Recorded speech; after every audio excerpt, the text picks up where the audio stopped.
Isang tuwirang prediksyon ang binabanggit mga kapatid ng Panginoon ukol sa kanyang kahihinatnan na parang sa isang talinghaga, inilarawan niya na hanggat ang isang butil ay hindi nahuhulog sa lupa, hindi ito uusbong ang bagong supling at pagdating ng araw ay mamumunga.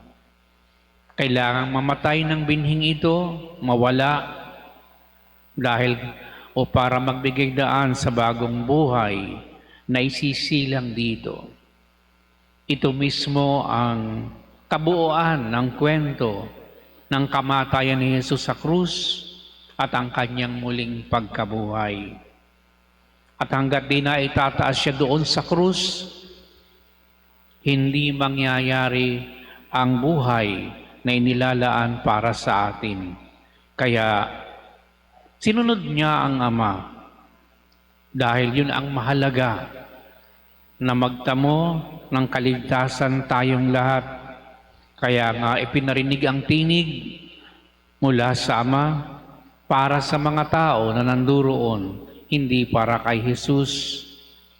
Dahil ang mga tao'y halos ayaw maniwala sa kamatayan at muling pagkabuhay na papasokin ng Diyos. Ganun pa man mga kapatid, may mga tao naghahanap kay Jesus upang makita siya. Sinabi dito kay Felipe, and then dun pa sa isang alagad, si Andres, hanggang makarating ito kay Jesus. At ang tugon lamang ni Jesus ay, dumating na ang oras. Ang oras na tinutukoy ng Panginoon ay ang oras ng kanyang pagpapakasakit at kamatayan. At eventually, ang kanyang maluwalhati na muling pagkabuhay. Ito ang maliwanag na prediksyon na sinasabi ng Panginoon sa mabuting balita. Kung kaya mahalaga ang atas na ito at misyon ng pag-ibig na kanyang papasukin. Kung papakinggan natin ang unang pagbasa, inasabi doon na kinalimutan na ng Diyos ang dati niyang tipan sa mga ninuno ng Israel nung palayain ito sa pang-aalipin sa Ehipto.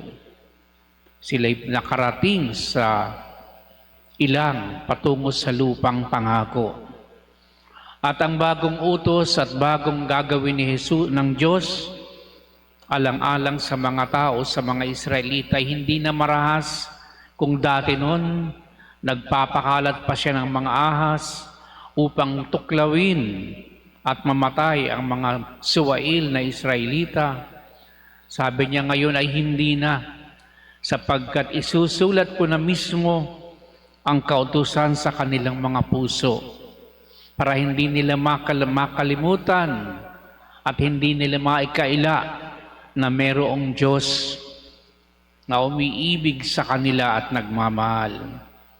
Paano nga ba natin mga kapatid mapatutunayan na nakasulat na sa ating puso ang mga utos ng Diyos? Kahit ikaw naman ay nagnakaw at nabilanggo ka na napagdusahan mo yung ginawa mong pagnanakaw, maaalaala mo pa rin yung guilt nito habang ikaw ay nabubuhay. Lalo na kung umutang ka ng buhay, kahit nagdusa ka na ng reklusyon perpetua, napagdusahan mo na ang kabayaran ng krimen na iyong ginawa, uukil-kilin ka pa rin ng iyong budhi na may inutang kang buhay. Ibig sabihin, yung guilt na ating nadarama ay patunay na mayroong nakapunla, nakatanim, nakasulat ang batas ng Diyos sa ating puso na nagsasabing, huwag kang papatay. Natatakot tayo na mabilanggo, pero pagkatapos nating mabilanggot na pagdusahan ng lahat, meron pa rin natitira na parang ayaw na umalis ang guilt na ito. At sa maraming mga ina na naglaglag ng kanilang sanggol, napakalalim ng sugat nito sa kanilang kaluluwa. Paulit-ulit na ikinukumpisal, nakasulat kasi ang batas sa puso ng tao, hindi mo matatakasan ang Diyos. Lagi mong maaalaala. At hanggat hindi ka nagbabalik loob at nagpapakababa, hindi ka mapapalaya sa guilt na mararanasan mo. Kaya ngayong iba, paulit-ulit pa kung magkumpisal dahil hindi nila mapatawad ang kanilang mga sarili. Parang palagi sila nakadarama ng matinding guilt sa ginawa nila na pagpaslang sa sanggol. Yan mga kapatid ay ilang patunay na masasabi natin na totoo na isinulat ng Diyos ang kanyang 10 utos, ang kanyang batas sa ating puso. Ang dahilan, dahil mahal tayo ng Diyos, ayaw niya na tayong magkasala at ayaw niya tayong makalimutan. Pero ano bang ginawa ng Diyos sa atin mga kapatid? Nililimot niya ang lahat na ginawa nating kasamaan sa nakaraan. Kahit tayo walang karapatang patawarin sa dami ng ating ginawang kasalanan, hindi na tinitingnan ng Diyos yung dami ng ating kasalanan at ang nagawa nating kasalanan. Tinitingnan na lamang natin tayo niya ng may habag at pag-ibig upang tayo mapalaya dahil palaging kaligtasan ang hangad ng Diyos para sa atin. Yan ang dahilan kung bakit hindi marunong ng matematika ang Diyos. Parang sinasabi niya na ang 1 at ang 99 ay pareho lamang. Dahil bakit iiwan niya ang 99 para sa 1? Dahil yan sa kanyang pag-ibig. Hindi niya maaatim na mapariwara at mapahamak ang 1, sapagkat ang 1 ay kasing halaga ng 99 na iniwan niya doon sa ilang. Dahil nasa panganib ang isang itong nawawala. Ganyan mga kapatid ang pagmamahal ng Diyos sa atin. Kaya nga sinasabi ng 2 pagbasa, natutunan ni Pablo na sumunod o ni Kristo na sumunod at magpakasakit sapagkat yun na lamang ang lunas at paraan para tayo ay mahango sa tiyak na kamatayan bunga ng kasalanan. Ang habag lamang niya at ang kanyang pag-ibig ang pwedeng magpalaya sa atin upang kung ano man ang kanyang natamo sa kanyang kamatayan sa krus, ay matamo din natin ang bunga nito, ang muling pagkabuhay. At ito mga kapatid ang binubuod ng mabuting balita sa linggong ito, na sa kabuuan, hindi tayo tatantanan ng Diyos dahil siya'y malupit. Hahabulin tayo palagi ng Diyos saan man tayo magpunta at hindi natin siya matatakasan. Kuminsan dahil sa katatakas natin, nagtatago tayo sa Kanya. Ayaw nating mag-appear tulad nung pinapa-appear para ipagtanggol ang kanyang sarili, aminin o magpakababa. Ganon ang mangyayari. Napapahamak tayo kumisan sa katatago natin sapagkat nagtatago tayo sa dilim. At sa dilim, maraming kapahamakang pwedeng mangyari. Samantalang kung tayo nasa lilim ng liwanag ni Kristo, may kapahamakan ba? Maaari, mapahamak tayo sa pagpapasa ng krus, pero ito'y para sa mabuting dahilan. Dahil ito'y palaging magbubunga ng maluwalhati na kinabukasan para sa ating mga mananampalataya. Kaya mga kapatid, sinasabit, nangungusap ang mabuting balita ngayon sa atin na kung ano man ang malalim na ating kasalanang mga pinagdadaanan ngayon, Hayaan na natin ang Diyos ay magtrabaho sa ating buhay upang tayo'y totoong mapalaya dahil wala naman tayong ibang masusulingan maliban sa Kanya. Wala naman pwedeng magpatawad sa atin at maghango sa atin sa kasalanan. Lalong wala rin tayong kakayahang magpatawad sa kapwa-tao na nagkakasala sa atin.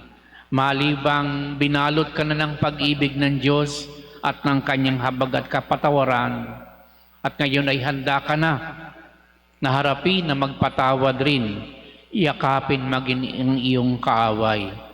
Dahil yan ang kahandaan na ginawa ni Kristo doon sa krus, maging ang mga kaaway niya, mga taong nagpako sa Kanya, hindi siya naging malupit at marahas, pinatawad niya sila at minahal.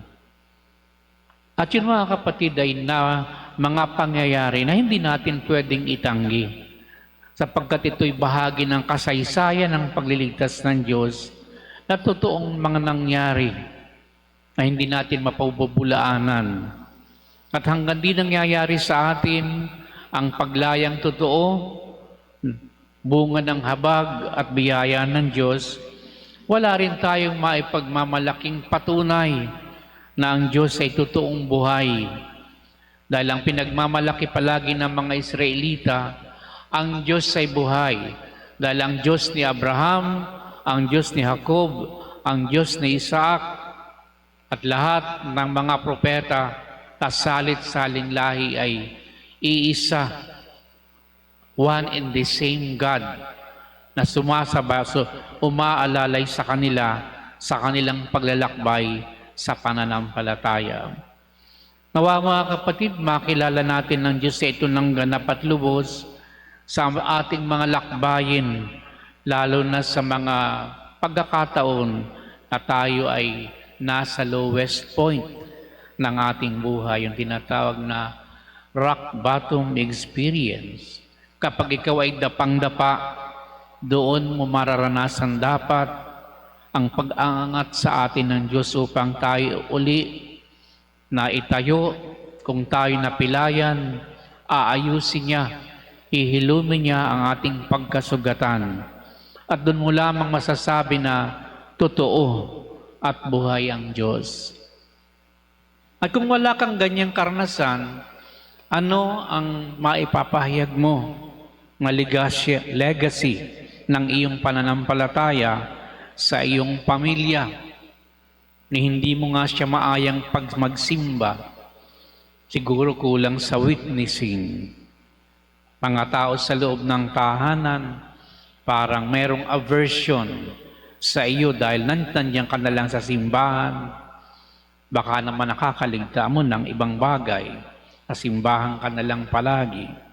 Pero ganun pa man mga kapatid, ang Diyos ay palaging nagbibigay ng mga bagong daan at mga kapamamaraanan upang tayo matuto at makilala natin totoo ang dapat nating sundan.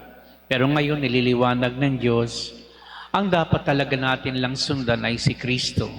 Kung paanong sinundan niya ang daan na itinuturo sa Kanya ng Ama, kahit ito'y napakahirap, hirap, kahit nga nangkikiusap nga siya kung pwedeng lumipas na lang ang kamatayang ito. Pero dahil ito ang kalooban ng Diyos, papasukin niya ito ng walang pagtutol. Dahil ito ang kalooban ng Ama na mas mahalaga sa lahat. Magpasalamat tayo mga kapatid sa gabing ito na patuloy tayong kinakausap ng Diyos sa araw-araw at sa ating mga konsyensya. Palagi siyang nangungusap upang ipahiwatig sa atin kung nasa na nga ba tayo sa pananampalataya. Manalangin tayo palagi na wag sanang dumating sa punto na di na tayo nakadarama ng guilt at tayo'y naging manhid na sa dami ng ating kasalanan. Kasi dumarating niyang puntong ganyan, naging kalos, parang may kalyo na ang ating puso, kaya kahit anong gawin mo na kasalanan ay hindi ka na nakadarama ng konsyensya. At huwag nating hintayin yan sapagkat totoo na pagdating ng araw, kapag di na tayo nagkukumpisal, matagal na, dumadami yung kasalanan na iipon as if normal na lamang ang routine sa buhay na hindi na tayo nagkakasala. Muli magpasalamat tayo sa Diyos at abangan natin palagi sa araw-araw ang kanyang pagpapalaya sa ating lahat.